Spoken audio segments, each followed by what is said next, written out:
listening to the Dancing Bear Podcast. Hey everybody, welcome to the Dancing Bear Podcast. I'm your host, JT. On today's episode, we have Jake Pursley, one of my great friends, national judo champion, played a ton of sports, but is also the biggest science nerd I know. So stick around for some great conversations. Hey everybody, JT here again. I'm here sitting here with Jake Pursley. He's going to be my first guest, and I'll probably have him on again. He has some really great stories. He's one of my best friends, and he actually got me into judo about 5 years ago, training with Steve Scott. Long story short, met Jake at the gym and saw the different shirts he was wearing, and the one said wrestling, one said the next day said jiu-jitsu, and like the third day said judo. So I finally had to come up to him and say, what are you, just like a badass at all these, you know? And he goes, well, they're, you know, as you'll see as the interview goes on, Jake said, well, they're different forms, just different names, some of the same moves, some the rules change, and you know, it just depends. You should come work out and see if that works for you. You know, see if you like it. So I ended up going there to practice at the North Kansas City Community Center. Kansas City North. Kansas City North. Oh my God, I screwed it up again. We took one take before this, and whatever. See, and that's going to happen a lot. Is Jake's going to correct me with the right correction to it? Oh man. So, anyways, and I've been around a lot of coaches, and when I met Coach Steve, Jake's judo and jiu-jitsu coach, he was a nice older man. Said, "Hey, just do what you can. You know, we're all here to work out. We're all grown-ups." And I had been used to a lot of, you know, high school coaches and go hard, blah, you know, just, you know, like pain's weakness leaving the body. And it was just really nice to meet someone who was kind of understood that we were adults and came in here and had jobs and, you know, really wanted to work and learn learns a really cool martial art. So anyways, that's enough of me talking, but I want to ask Jake a question. So before judo and jiu-jitsu, did you play any other sports? Yeah, I grew up playing baseball and then moved into playing football, and then for a few years I did track. Well, the field part of track. Like the hammers and stuff? No, there's no hammer sport in high school here in Missouri, but at least there wasn't. But I did the shot and disc. I also had to pick the one track sport that wouldn't be in high school sports. Well, you could. I'm 0 for 2 right now. You could have picked javelin. Oh, there you go. Yeah. We can't do javelin in high school. Not here. Really? Yeah. There's some law. Someone probably got effed with it. Screwed it up. Some jackwagon goes in there and just probably puts like, hey, watch this. And just took it. And it just, you know, like kind of like when you shank a golf ball, but instead it was a long javelin. Yeah. And it probably hit some 40-year-old woman. No more javelin. Tony screwed it up. When they go through the budget, there's the one guy and he was like, well, track and sports, we're going to give 30% to. And some guy's like, why don't we give more? We need more running and more shot put and all these different things. And we'll give them more if they take javelin away. Oh, get rid of it. We all got Tony over there. It's dangerous. Anyways, so and then you got into combat sports, correct? Yeah, but it wasn't till several years later. Oh, geez, here we go. I'll count that as a loss again too. But what got you into combat sports? That's pretty. Simple. Good friend of mine, Josh Hinges, just kept bugging me about it, and he was like, "Hey, you should try this thing called judo." And I was like, And he's like, no, check it out. Just come on out, check it out. And so I was just coaching football and going to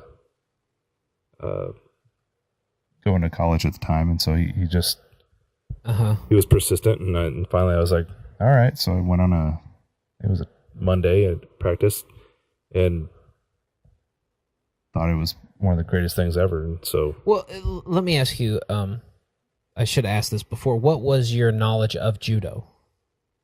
Like, what did you think, or what did you know at that time judo was before you had kind of really sunk into it? I knew it was a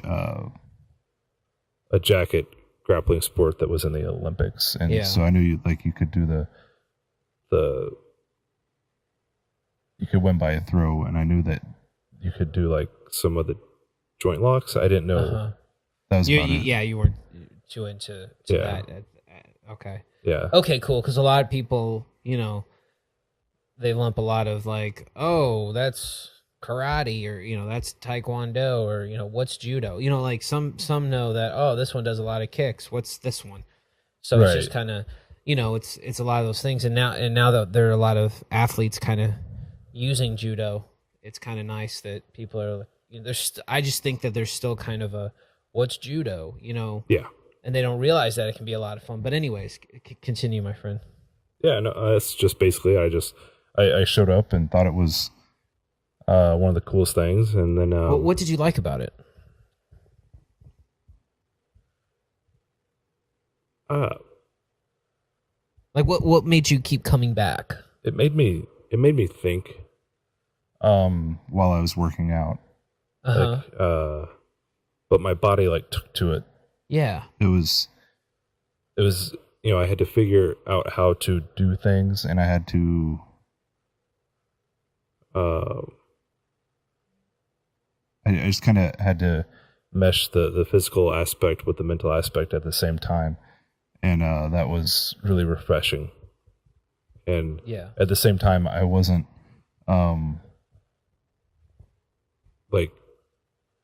going against air or something. I wasn't practicing against nothing. Yeah, against nothing. There was a resistant force. There was always a resistant force. Yeah, and not always a willing partner. Very true. So that was, even day one, there was always somebody there to provide some type of resistance, and then you have that close contact with a partner who becomes your immediate coach.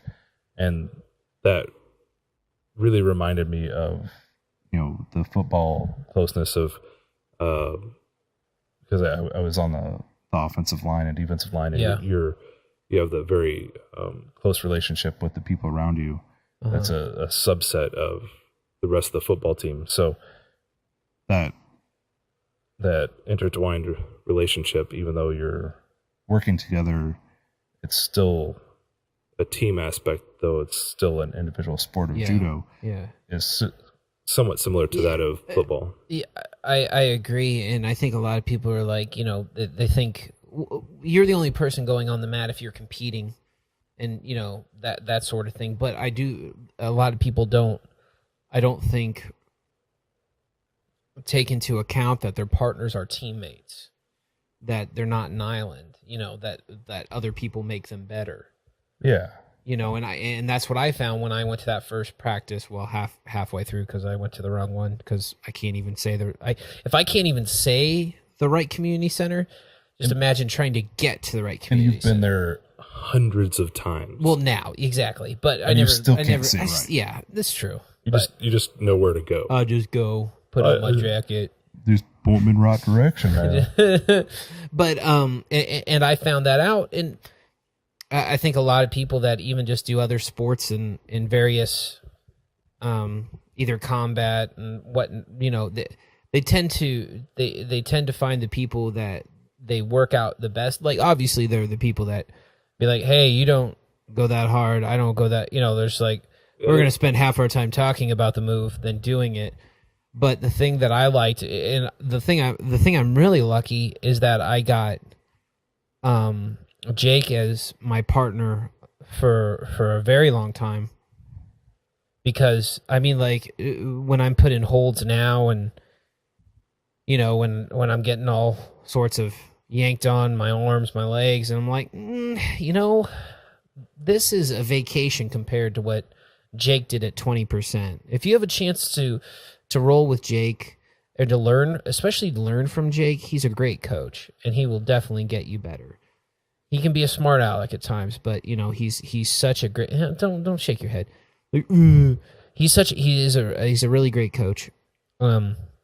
But because he breaks it down into its simplest form, and you'll see why, because eventually we'll get talking about science and stuff. Because he's really smart, he can break it down into its simplest form and not complicate it. And I think that's what a lot of people that are worried about things, like, oh, I don't know how to do it. And the best part is you just go, just do it.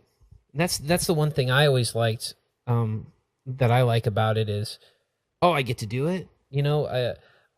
People learn different ways, and Jake's really good about showing, making it work for you, which is really kind of a cool thing. But I want to go back to where you said that it was physical, but it was also mental for you. Yeah. Because you can kind of multitask, kind of in your brain while doing physical things, correct?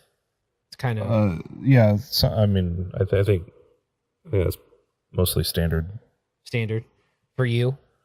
I assume so. Okay, yeah. Okay, people just think differently in those sort of things, but I know when I'm doing Muay Thai, it's kind of like extreme chess, where my consciousness and my body are the pieces, and that's what's on the line a lot of the time, because you have to think 2 moves ahead, you have to think 3 moves ahead, and I think judo's is along the same lines. Obviously, your grips are almost like punches, and a lot of those things. So it kind of comes together that way.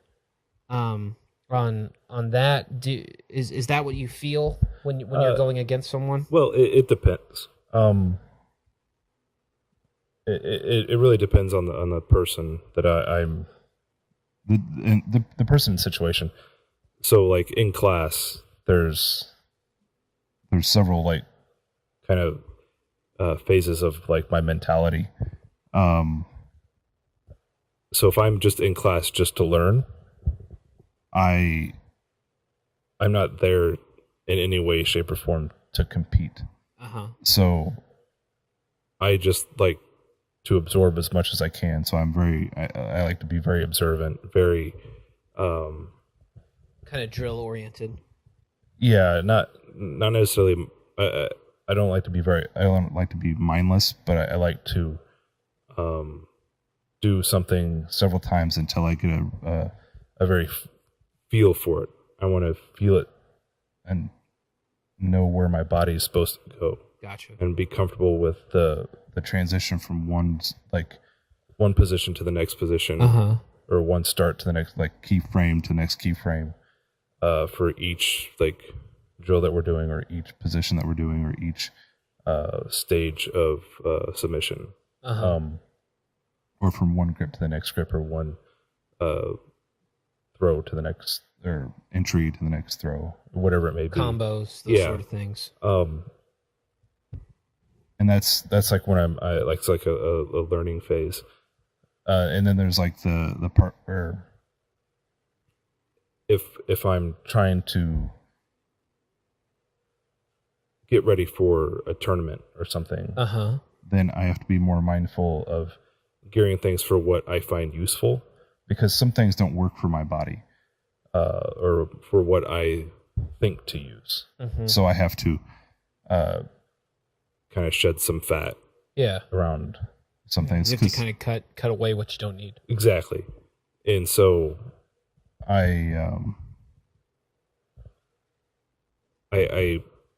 because I personally play mostly off of feel in most situations. So I program my body in situations off of feel. So if I try to get in situations as many times as possible to get the feel right, so I know how to react instinctively. and Like collecting data. yeah, It is.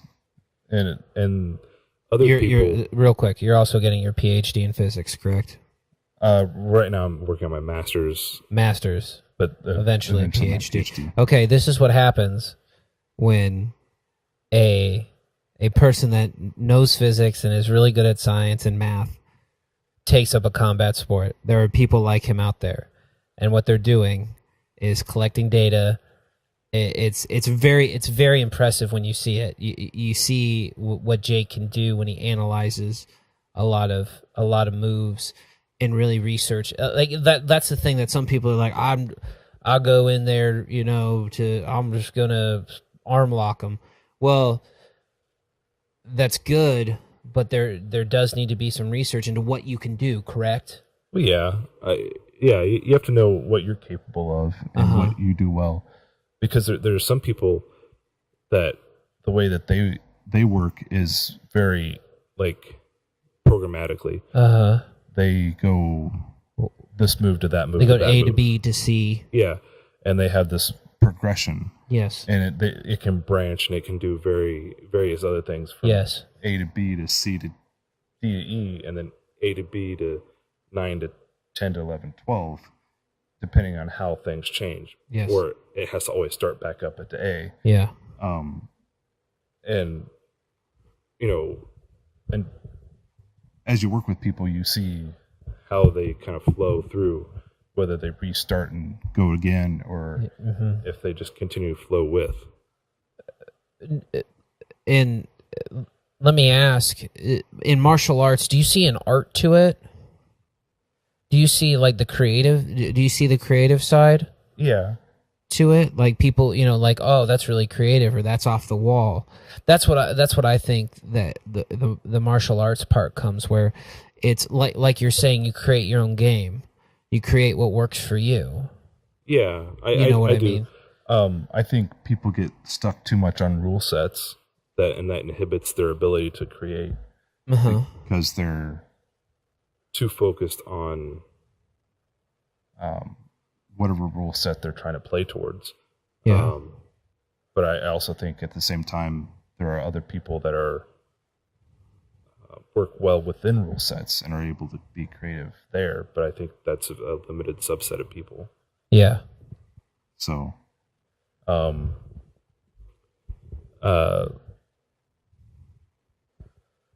It's just there's like some people like different environments for learning and learn differently. Yeah, I mean they're the like the guys that roll and learn a lot from rolling, and do it that way. I think that they're the drill guys, the guys that just drill over and over and over again. And I think there's a sweet medium to everything.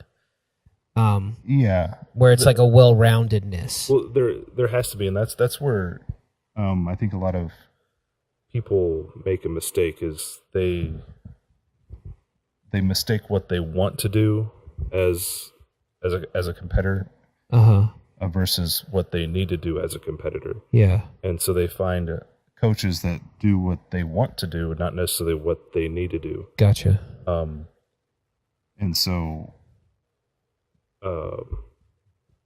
Oftentimes, coming from a coaching background, the players don't have a clue of what they really need to do to succeed. Yeah. They know what they want to do to succeed. They, to stand on the podium, to stand in the end zone, Yes. but it takes a lot because it is a team because it's a coach competitor relationship ultimately. and If you have a really good coach that can prepare you, cycle in a good series of drills and training and ramp up different things this way and that way to prepare you for whatever tournament it is. Prep you for Yeah. It's that way you're not going out and lifting huge amounts of weight. the day before a tournament. Yeah. Yeah. Because there's some people think, oh, I got to lift big. Luckily, that's diminishing because people are getting smarter about how they lift. Yeah. just in general. Yeah. But there are some people that may think that way.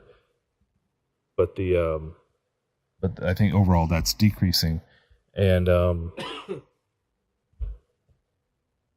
you know, it's a good coach that will guide their players or their students or whatever, however you want to frame that, to their ultimate best. Yeah. But a lot of times you have to get rid of your own ego to allow the coach to guide that. I do agree with that ego, because I think ego is a very big part in people's.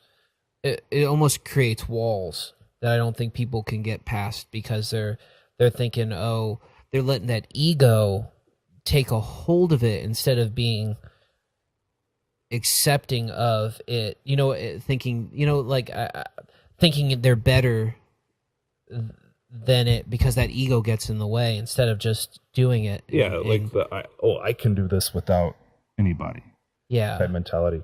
And then the hard part is when you step on the mat, you need to have that. You need to have that ego of I can do this on my own, because you're alone. Yeah, I mean you're on there. Yeah, and by so yourself. It's a weird mix. Yeah, you know, it's like coming from football. You know, when you put your wide receiver, your corner out there alone, or your safety, you know, on a receiver or whatever, they're alone. They're on an island. Yeah, and that's what happens when you step on the mat, whether it's wrestling or jiu-jitsu or judo. Yeah, at some point you're alone unless you're doing that weird Russian 5-on-5 MMA thing. By the way, I think that sounds pretty cool to do. Because it's in Russian, I don't know the rules. I would obviously want to know the rules in English, have them written down for me, and have everyone sign that these were the rules. Because at one point, I think in that video, I saw two guys literally kicking the crap out of a guy who I think was already unconscious, so at least he couldn't feel it. But I'm not sure in the United States that we're at that level of that kind of team sport. But let me ask you, what is hardest in training for you? What do you mean? Like, what do you find the hardest in training? The one thing that just always kind of gets the better of you, always kind of, you know, always kind of makes you, you know, kind of turn your head, kind of like, I'm not the best at, I haven't yet mastered that concept of. For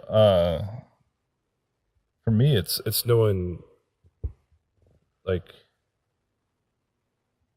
I know it's a tough question. How, like, so like in randori or the free rolling concept, like knowing, like, like when to be more selfish with what I want to accomplish versus how to read the person I'm rolling with. Yes. You know, because a lot of times I like to just have fun and play around. And I just like to see what I feel and just try to feel how the body works. Yeah. But that's great. But there have been numerous times where you haven't done it to me, but I've seen you sing Disney songs to people while holding them in a pin while they turn a different color. Yeah. You know, Johnny Cash. So it's just, there you go. So it's just interesting to see the Lady other perspective. Lady Gaga. That's going to be, that'll be an interesting, my poker face. That's scary. But like I said, it's not very good singing, let's be honest. Jake's pins are ridiculous. And then he starts singing Under the Sea to you. Yeah. That's a little rough. So I knew he was going to have a bit of a tough time with this kind of question. But because it's, no matter what, it's always a learning experience for you, right? Yeah. You're not one of those guys that's like 100% all the time. I try not to be, but sometimes, like, you have to be. Like, you have to go 100%. And that's where I don't know how to draw that line, because to progress, at some point you have to like push yourself to that. How fast can I go? How much can I do? And especially when your partner's going, at 90 or 100% or whatever level they're going. Yeah. And, you can't really differentiate between their level. Yeah. And it's like, well, do you just keep pushing it and going and just kind of surviving and feeling and testing? Or do you actually kind of pull up, throw down? Yeah. And actually, especially being a bigger guy. And, it's like I can fit in with a good uchikomi and get them all lifted up on my hip. Yeah. But then when they, they're struggling all their might to get out of it, well, I look like a fool. Yeah. I know I could have thrown them, but it's like I lose the satisfaction and the, it's like, it's that weird feeling, and it's that like we were talking about the ego thing. It's like that I want to compete. I want, even though it's randori, I want to feel that success. I want to. Yeah. And so leading up to tournament time, like before tournaments, that's when I start being more and more selfish. I start being more with that feeling. Yeah. It's like, that level kind of comes up and up and up and. Yeah. It's like, it's like, in Big Daddy where the kid plays the game called I Win. Yeah. That's my mentality. I want to program myself to win. Yeah. Well, and speaking of this competition, can you give a few of the tournaments that you've placed in? Or maybe a few accolades? #humble. Let's see. I mean, we don't have all night to give all the awards all you the won. Awards.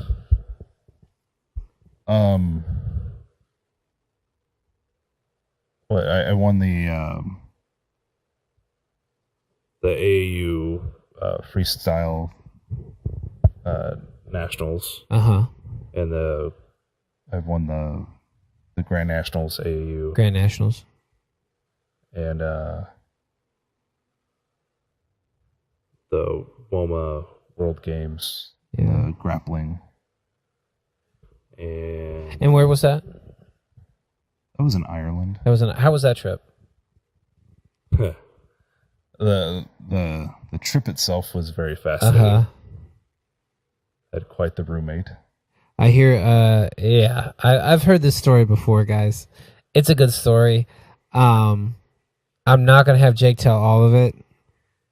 If you want to hear it, you have to find Jake, because it's a novel sport. It's an odyssey. It's a journey. #journey. Oh man, it is. It's amazing. But that was just kind of opening up the gates to it. But it involves Spaniards and so this gentleman. Oh, we're getting into it. Okay. You can't bring it up and not. Well, it was one of the questions that was posed by Derek Darling. Yeah. It wasn't really a question because he just wanted it brought up. Yeah, he did. But let's just say Jake is always the guy holding the bag at the end. Yeah. Thanks, Derek and Josh and Ryan. Yeah. So we end up on this trip, and we're there for like a week, and we have this apartment rented out, and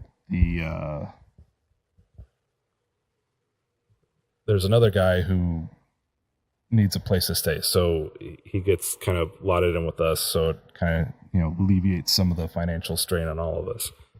And the three guys that I know, they decide they're going to bunk up in the bigger room. Well, let me just ask you. You're excited for this trip, aren't you? Oh, yeah. Excited. And it's ecstatic. Yeah, ecstatic. It's going to be fun. It's going to be a good old time. You and the boys together. Oh, yeah. There's 4 of you. We're gonna have a grand time. Split it up. There's an Aldi's not too far, so we can just go over there and get what you need. Great food. And So we get there and we end up with this gentleman who we'll just call Old Boy. Old Boy. And So Old Boy does many things that are just fascinating. and Fascinating is another word for pissing off Jake and puzzling him at times, which is I think kind of hard to do. He does something. So he shows up with we're there for like 7-8 days. he shows up with one pair of socks. So who does he ask to borrow socks from? Me. So of course I loan him a couple pairs of socks become great friends. Yeah, because I brought extras and Because you brought normal, like like a normal person. you brought extra socks.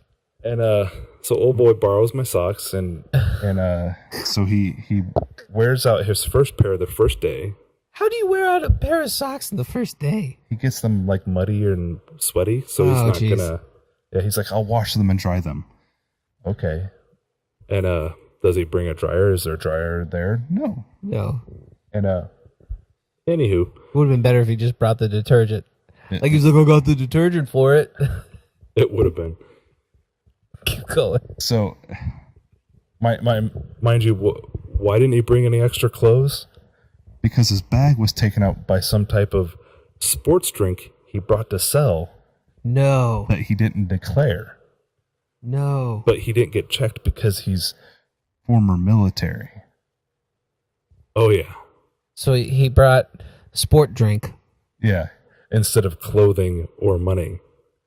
Well, he was gonna, buddy. You're seeing the wrong side. I'm of this. not looking He at the was bigger gonna picture. I know. Continue. Did he sell any of these? No, because who's going to buy them from this guy? The guy with no socks. Yeah. So So like some of the people on the group had a like a like where you go on like a bus ride, a tour. Yeah. like a bus tour planned, and So so he went on this bus tour like of various towns, and like there's some so this is like a martial arts festival, like this WOMA Yeah. World Games. Yeah. So there's like people doing katas and kung fu and all sorts. Yeah, it's like a World fighting. Martial Arts Association type deal. Yeah. So it's, Yeah, and there's like there's some really cool stuff. and so there's some like whole families come on this trip. And so They'll take their kids and stuff, and the mom or dad are competing or whatever they're doing, in like kickboxing or whatever the event may be.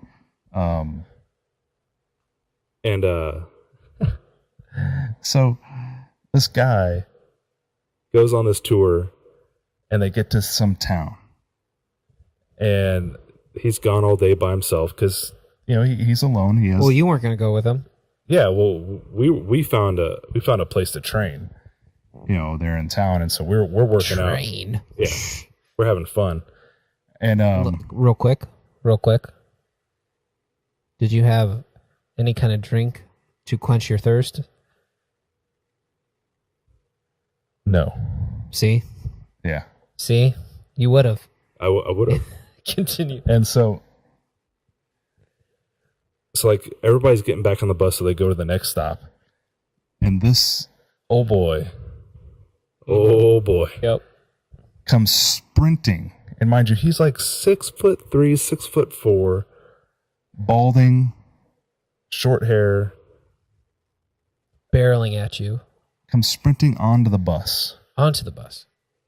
And gets everybody's attention, and then starts telling the bus driver about this story. This is the first person. First person there. First person. And he says to the bus driver, You won't believe what just happened. I was attacked by Spaniards. Spaniards. Spaniards. Not like people, not by some guy. Guys, but by Spaniards. I was in a back alley using an ATM when these guys came up from behind me and I saw them. because I felt uncomfortable. Sixth Sense. Oh yeah. Because of his Martial arts training. Also, he probably didn't have socks, so he could feel the vibrations. Oh, he was wearing socks. courtesy of Jake You Pursley. gave him your socks. I gave him 2 pair. You get. He's probably still wearing them. I brought extra. It was okay. Okay. And I wore flip-flops most of the time, so it was cool. Okay. So, he's telling this story to the bus driver, and he says, they asked me for my debit card and cash, and I told them no. and so they pushed me, and I ridge-handed the first one, Powerful. side kicked the other, And then knife-handed another one in the throat. I dropped them all, And I grabbed my card and my stuff. and I ran all the way here. Uh-huh. And the bus driver said, "Where was this at?" Because mind you, he's from around there. He says it was over there in a back alley. And he goes, Okay, that's fine. And that was it. Uh-huh. "So what does this old boy do?" Well, he sits down and doesn't tell another person. Oh, no. No. Oh, no. He goes To the next row of seats and tells the same story. Exactly the same. exact same story. And they go, "Are you okay?" You know, the concern escalates. And he's like, "I'm fine. What do you think? And then he's like, I but just we, rich-handed a bitch. We gotta go. We gotta go now." they could be after us. And then he proceeds to tell every single person that would listen. There's like 30 seats. Yeah. Oh yeah, it's a big coach bus. All the way down. To anyone that would listen. Uh-huh. They eventually just drive off and he's still standing. He continues to tell people all the way back, To the hotel area. Uh-huh. in which case we're down there in the lobby. We're like on Skype just hanging out. Yeah. When They all know that we're roommates. They think we're friends. and one of the parents, Who happens to be a clinical psychologist, Uh-huh. comes up and she says, and I quote, I don't know what's wrong with him, but I "Believe it ends with a file." Soccer-file. Something. Sport drink-a-file. yeah. And so that was weird enough. Uh-huh. Well, And so As she's telling the story, she's telling the story to us. yeah. He shows up out of nowhere, behind her, and her eyes get real big. and he starts to tell us the story.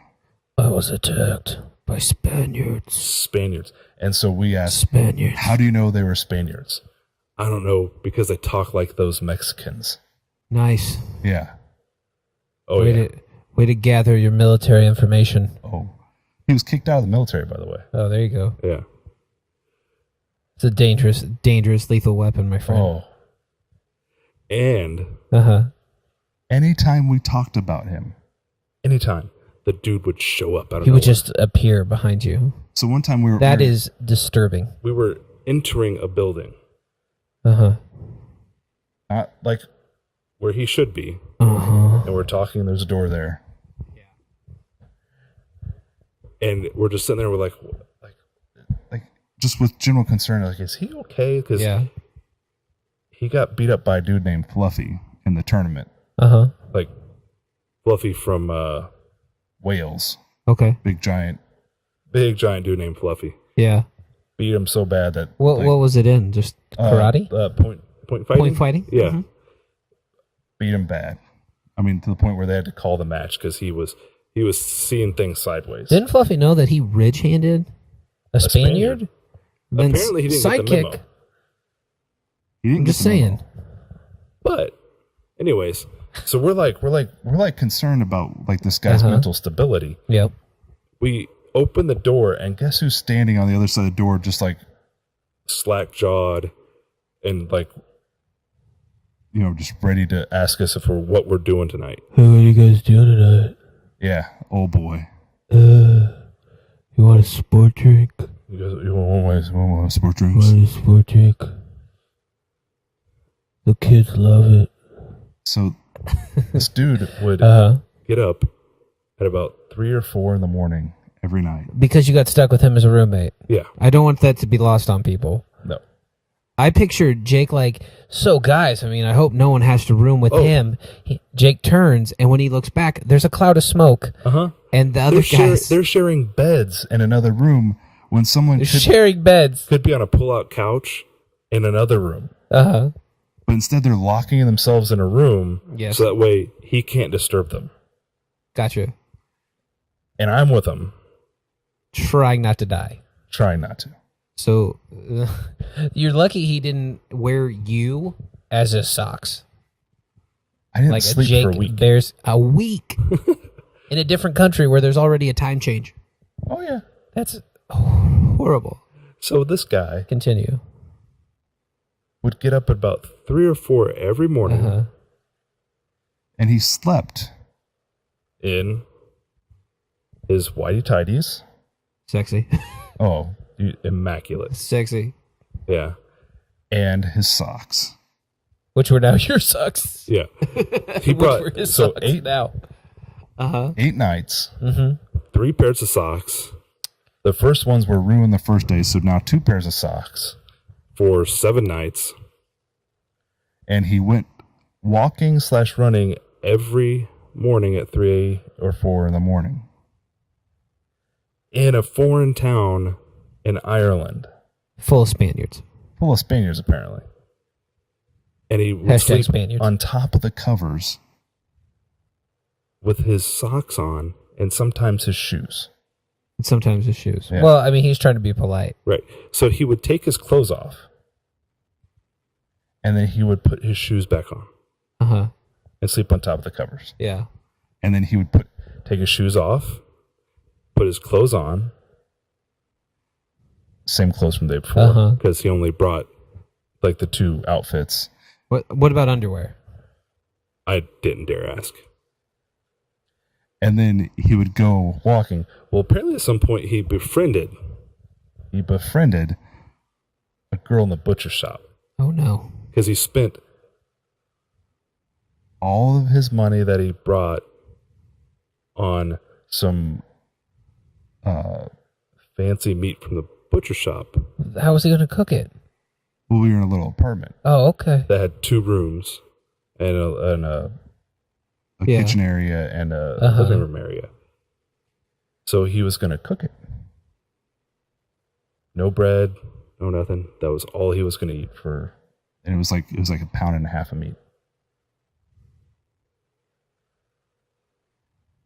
But he'd go walking 3 or 4 in the morning. And apparently he befriended and he asked this girl out several times. and he was just completely fascinated with this gal. Uh-huh. Did she end up going missing? No clue. But his duffel bag was extra stuffed. On his way home. They didn't check it. Who knows? Hashtag fancy meat. Yeah. So he Uh-huh. Enters the adult underbelt kata division because Murderer's Row. because no one had entered it. but he still has to perform. His kata, and he Gallantly tells us Well, you guys are best buds now. yeah that Hashtag sock buddies. he's so good at katas. He made it up on the fly. No. Oh yeah. He's improving this. There may or may not be a video. But Beautiful. Yeah. so I don't know anything about katas, but apparently it's like you can tell it's made up. but so he ends up winning. Well, they actually take discipline and practice and understanding the form, yeah. and that's something you just like, this I'm one gonna I'm going Throw this to out wing it. there. Yeah, I'm gonna wing it. I'm going to wing my crescent kicks. So he does it. They give him his trophy, which Is about 4 foot tall. Uh-huh. you can relate to the story. Oh, it's a good story, yeah. And So we're on our way. We're in Killarney. We got to go all the way to Shannon, to get to the airport. Uh-huh. So, but is it gonna take the 3 hours or whatever. No, we got to take like the 10-hour detour Uh-huh. on the ferry and So just a longer time with this man. and who does he sit next to? His best buddy, Jake. Yeah, so I have to. I scooch over. While Derek and Josh are just laughing it up. It We they saved me a little bit here. Okay, good. But yeah, So we stop off. at this little town, beautiful Uh-huh. town. Another white woman went missing, but continue. The duffel bag got way more heavy. Sorry, Yeah, sorry. I it can't. did. And he gets off the bus Uh-huh. Holding his trophy. and goes into the nearest store and says, and I quote, "I defeated 13 of Ireland's best to receive this trophy. What can you do for me?" Hashtag humble. Yeah. And no one responds. Well, yeah. Because guess what? They're talking to a lunatic. Yeah. This guy was just amazing. And so at the end of the week, he made this wonderful offer. He would wash And dry. my socks and send them to me if I gave him my home address. I did not. Sometimes you gotta let socks go for the I for the figured- greater good. I figured He may need them more than I. Uh-huh. he may need those more than I. Yeah. They were not my favorite. More socks can be bought, Yeah. but he so after he saves after he defeated 13 of Ireland's, but by the way, if you're in a country of Ireland, you probably shouldn't say that you beat 13 of their best. Like they're gonna do something for you. You say you beat 13 of Welshmen, they'll probably do something for you. Anyways, so he gets back on the bus. Oh, yeah. He gets on the bus. Uh-huh. With no money. No money. Probably hungry. Oh, no. He's got a trophy, though. Yeah, people give him food. Probably to go away. Yeah. Yeah. They're like, "Here, crazy Crazy American. Please leave. Do you think that they threw it like in a wrapper or something away, so he'd have to go like scurry outside, over? Yeah, and then shut the door behind him." yeah. So or like put it there, like we're gonna put your food right here, and it would be like the other side of the bus, 18 seats down from them, so they would at least it would save them a few minutes. I don't know. Oh, Chatty Cathy, that's awesome. I don't know. Beating Spaniards up. Continue. There's just too much about this guy. This should a whole episode just on this man. Oh, yeah. You could do a series. Yes, I'm Yeah. sure we could do a couple different series on him. Oh, yeah. Just Like the moment we met him, was amazing. we're in the Newark. And then after that, it sucked. Amazing what may have been sarcastic. Okay, gotcha. Yeah. Like, I'm sure he's a unicorn in life. Like, you're like, oh my God, I had to deal with this person. But I Yeah. guess now you can say you can deal with all types. Yeah. He is all types. Yeah, Depends on the day. that is crazy. But he was telling us about like, His family or something. Uh-huh. and he decides that As he's Which he gonna killed tell and us, murdered. maybe He has to pantomime every action of Uh-huh. his father and brother fighting and as he was younger, Yeah. and his brother picking up a chair and slamming it or something, and he's doing all this stuff. And so he picks up a chair and slams it across somebody's back. and takes the fall on the floor in the middle of an airport.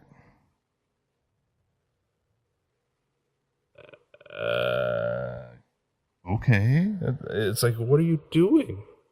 And he left all of his bags right By us. and he's doing this stuff, and he's like dancing around, and we're like, We don't even know your name. "We met you 2 minutes ago." Gotcha. We don't. We honestly don't care about your family because, Uh-huh. We just want to know who you are. like, not as a person, but as a name. And then We're trying to find the rest of the group because we're all flying on the same flight out. And someone goes, hey, I think I see someone over there. he gets up from the ground Uh-huh. and Sprints as fast as he can down an airport This terminal guy's doing a lot of sprinting. everywhere he goes. Just By the way, takes I off. don't think you should ever run in an airport. Why do you think that is? A, it draws attention to yourself. B, you have to question it. Maybe someone's... It's not Home Alone style. Yeah. Okay. What emergency could it possibly be? Exactly. And maybe there's an agency that's It's going to be looking for obscure behavior. Exactly. yeah, like, hey, hold my Bag, and then someone sprinting off. Yes. Yeah. Without knowing their name. Right. That's always good. yeah. He sprints off. Doesn't come back for like 7 minutes. Well, he was hunting this. He probably knew that person and killed him. Maybe. It was probably an underbelt that was supposed to be in the Kata division. Yeah, he's like, I got to get rid of him. He's So I like, Defeat 13 violence best. come in the bathroom with me. Want to buy a sport drink? Did I tell you what he was wearing? Well, you told me what he was not wearing most of the time he was there. So he's wearing, we have to wear like this team suit. Right. Jumpsuit. So he's wearing the jumpsuit. And on top of the jumpsuit, he's wearing his medal that he won to qualify to go. Sweet. His third place medal. because the first place guy Couldn't make it. And the second place guy couldn't make it. Because he killed him. probably. I'm pretty sure this guy is a serial killer. He may be. He may be. All signs, I'm not lying, man. All signs are pointing to people missing around this man. But Everything that I've told you about this guy, do you think he's just wearing it? ew, He's telling everyone about it. I won this at a tournament. Uh-huh. It was great honor. Great on. Uh-huh. This guy's so special. Oh, man. Oh, That's awesome.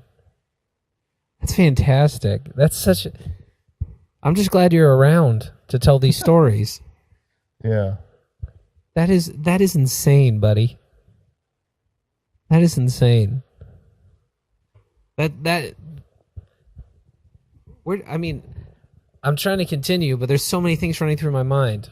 Yeah. I really think we should track some people and really see where this goes. This, not to switch topics, but people, like I said, go to Jake Pursley Facebook, John Thane Facebook, or the Dancing Bear Podcast if you have any other questions about this situation. I will try to answer them. I think Jake will try to, but I don't think that there is enough time to go over every subtle detail of the story. It's insanity is what it is. But of your travels, what countries have you gone to? for tournaments. Ireland,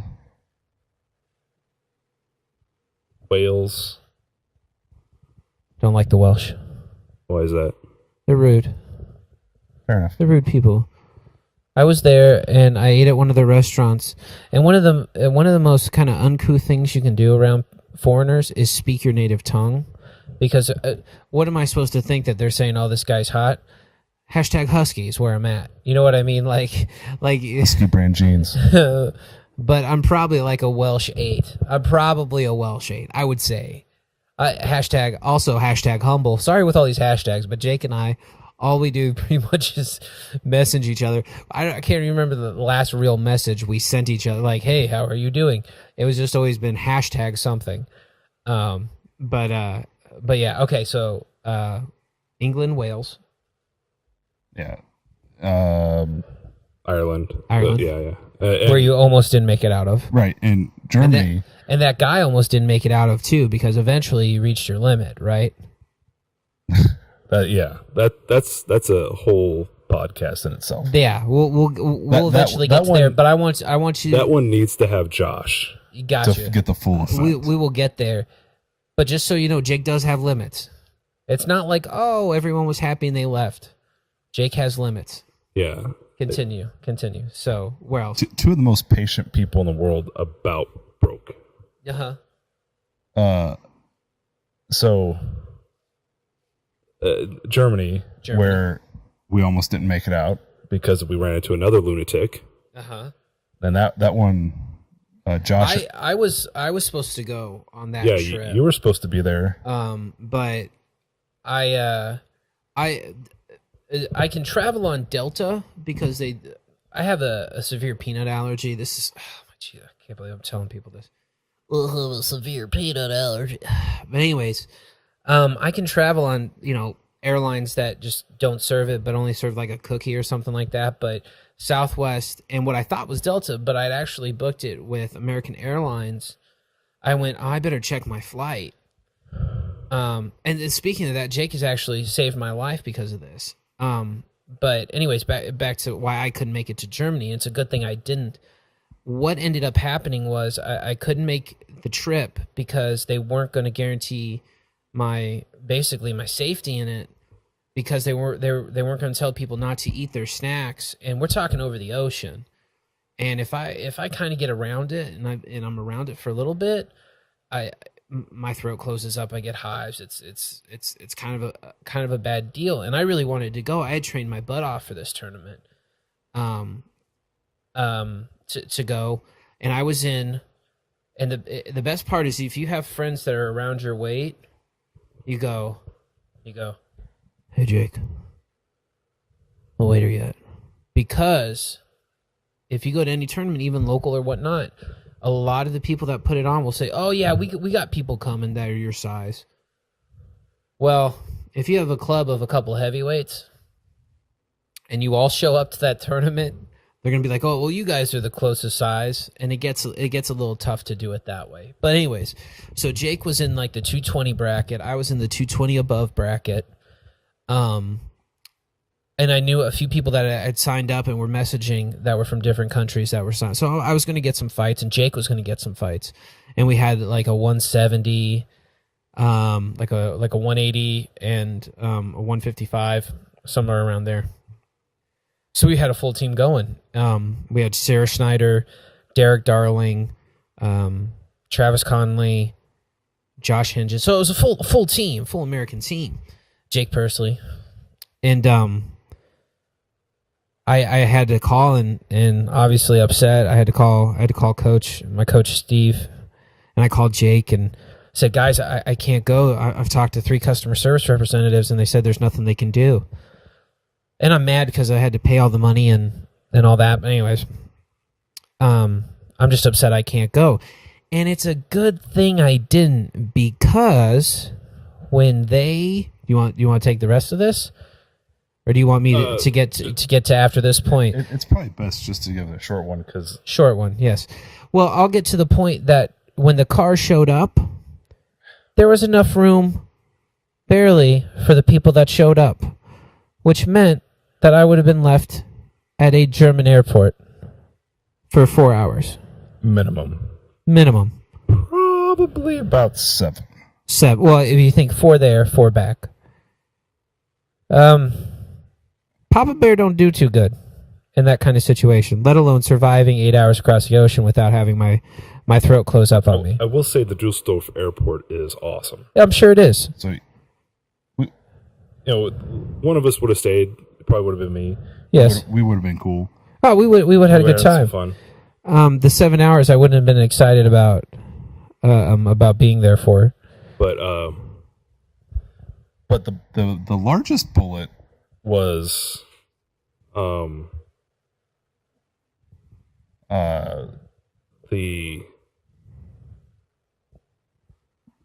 was basically the goofiness surrounded by where we stayed. Yes, which was super generous of the owner of allowing us to stay there. I mean, that was just amazingly nice. But the thing about that is sorry to interrupt again, but the thing about that is you're stuck on their time. Yes, and you're there's in a different country. Yeah, and sometimes that gets more than a little intrusive. And well, you don't want to be a bad guest. Yeah, and so you agree to this and you agree to that, and you give some liberties to this and that. And so they, depending on the personalities, take a little bit of those liberties, and then next thing you know, if you don't eat the meal when they're ready, because maybe you're cutting weight, then you're kind of out of luck. Yeah. Or if you go for a walk and you're not back when they're ready for you, then you're hosed Locked out? or whatever. A lot of those. That's a lot better question for Josh and Travis. I hope to get them on. Hope to get them on. Yeah, because Travis is doing a tour I saw that. in Europe again. So Hopefully with better results. what was that? Hopefully with better results. It looks like it. It looks like it. He is. But No, but It was I'm just saying, if you take local tournaments in Kansas City, over in Kansas, Nebraska, Ohio, anywhere in the Midwest, there's always stuff that goes wrong. It just tournaments rarely start on time. Brackets change. Everything happens. I mean, like it's one of those things where you're just waiting for the next, the other shoe to fall and to figure out where you are and what happens and everything like that. But then you say, hey, I'm going to cross the world, deal with people that speak a different language, operate on a different system, and now try to compete against them. And I think that's the best part is you have to stay in that mind frame, even if you are left out in the cold, literally, or you're not eating, or you know what I mean. Like it's one of those things where it's a tough situation, but that's insane. Yeah, the whole situation was a little goofy. Yeah, a little. If you see Jake, you ask him how he really feels about it. But any place other than Germany? No, I didn't make it. no, it was just Germany, Wales, and Ireland. And of course, we flew into like England, so we could see that. Yeah. Well, yeah, That's England, Ireland, Wales, just kind of Yeah. usually that's almost 2 days, around there. Yeah. But what about in the United States? Oh, gosh. By the way, it has cooled down in the house. We are not sweating That's true. Milwaukee, to death. Cincinnati. Okay, Cincinnati. Kansas, Missouri. A lot of the Midwest. Yeah. Gosh, where else?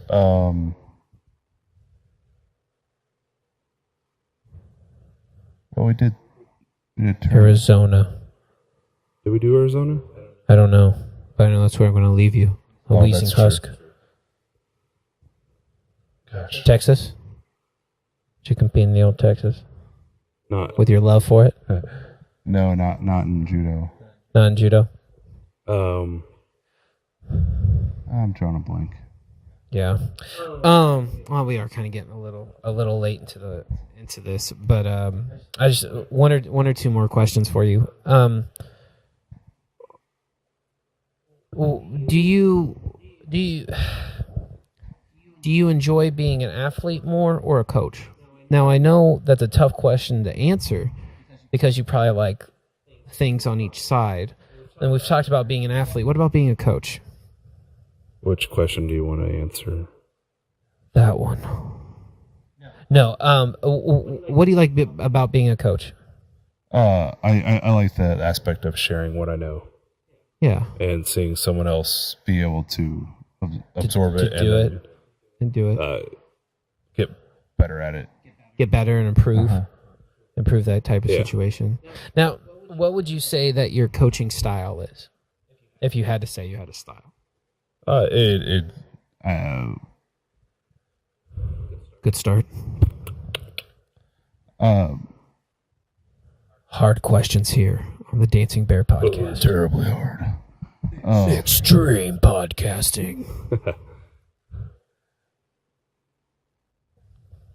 I don't know. Right now, With the judo, it's more. I don't really have Uh-huh.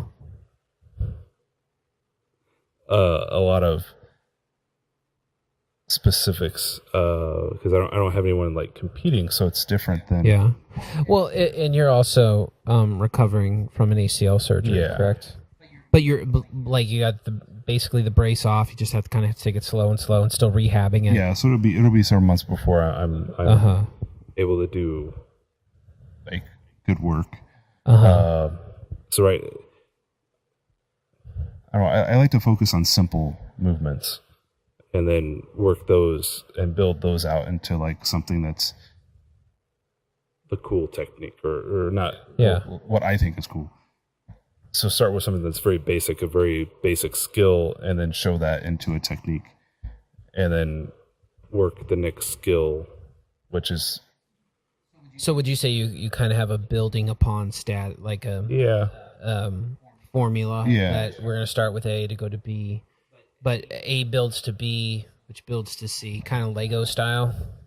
Yeah, kind of like that. It's kind of, yeah. each thing kind of has a place that can be moved From one thing to the next. Yeah. It doesn't necessarily have to Be just for, its own sake. Gotcha. Gotcha. But it isn't a whole lot of experimenting. Yeah, I want people to be able to find what they like. Like you said, what works for you. Yeah, Make because it work I mean for that you. That's a lot of what Coach Scott emphasizes, and I really enjoy that. I like that too. I don't like do it, you do it this way because that's how it should work. Because I think people's bodies, knees work different, backs work different, mechanics change, and that's one thing I've tried to do with the classes that I teach are basically mechanics and getting your body to work in the right way. Because I think there are a lot of people that have a lot of power, but they don't have the right equipment to use it correctly, and I think that's an important thing. So I think that's good to work with, along those lines. Yeah. The thing I like, and I remember my first tournament. I actually did it probably 2 or 3 months in, and it was a local tournament, and one of the people in my bracket was our friend Andre Coleman, who's actually on the world sumo team, and I'm hoping to get him in here before he leaves. We'll see if I can or not. I think his last day here is Friday. Oh, yeah. If any of you hear this before, please donate to his GoFundMe. Look, Andre Coleman, sumo. But he was a black belt. He's a black belt. But he was in my division too. But the whole time they're like, "Is Andre coming? Is Andre coming?" I'm like, "I hope Andre doesn't come," because it was me and another guy. A good guy named Matt. Can't remember his last name, but we were going, and I trained really hard for it, and I go, and Jake's taking pictures, and Jake was coming off an injury at the time. He's taking pictures, and I was doing pretty good. The first minute he goes to load me up for a throw, and we go backwards. I take him backwards, basically a buck. It's called an uranagi. Just a big pickup back throw a lot of hip into it, and the problem was I landed a little bit on my back too. So instead of, it was a freestyle judo tournament, so instead of getting the ippon, they gave me 4 points for it, which was good to put me 4 up. And he ended up taking me down and pinning me, and he held me there for 30 seconds. Basically got his 4 points. Right before the end, it was 9-10, and I ended up squirreling out of a pin because I was not good at getting out of pins at that point. So I squirrel underneath the judge's table, and they go ahead and they start us back up, and they were doing like a judges clinic too. So we had new refs. So I'm looking at Matt, Matt's looking at me, and we're exhausted at this point because they've stopped the match like 2 or 3 times because they wanted to get the middle judge, the Matt judge, some more time, to, hey, this is this, and I'm looking at Matt, Matt's looking at me, and we're like, come on, let us get over, and we end up going into it, and so I look over, and Jake's like, hey, it's 9-10, you got this, and I was like, he's like, you got this, go ahead and do it again. And I realized what he was saying was, wait for him to come in. He's going to load you up, and you take him backwards. So I ended up taking him backwards and getting the ippon on it. It was a really tight match. But the thing I like about Jake, and that everyone that is on Jake's Facebook, on my Facebook, should know, is he's a really great friend, great coach, and I'm really happy to have him on here. And I hope he comes and is a guest. Why I have other guests on, because he can add a whole lot to the conversation. And that's about all I got. You got anything you want to promote or say? Thank you. You're welcome. And good luck. Do good. Yeah, thank you. Like I said, if you want to get a hold of Jake, if you want to ask where he's training or coaching, just go ahead and get on his Facebook, message him, text him. If you have it, text me, call me. And he's a real asset to Kansas City. So if you're in the area or going to be, please look up Jake Pursley. Anyways, thank you for joining us on the Dancing Bear Podcast. We're going to be coming to you at least a couple times a month with different guests. So please let me know about your feedback. Personal message me. We're going to get people on here who are fitness people, really funny people, a lot of good friends around. So, like I said, thank you again. This is JT for the Dancing Bear Podcast. Have a good week.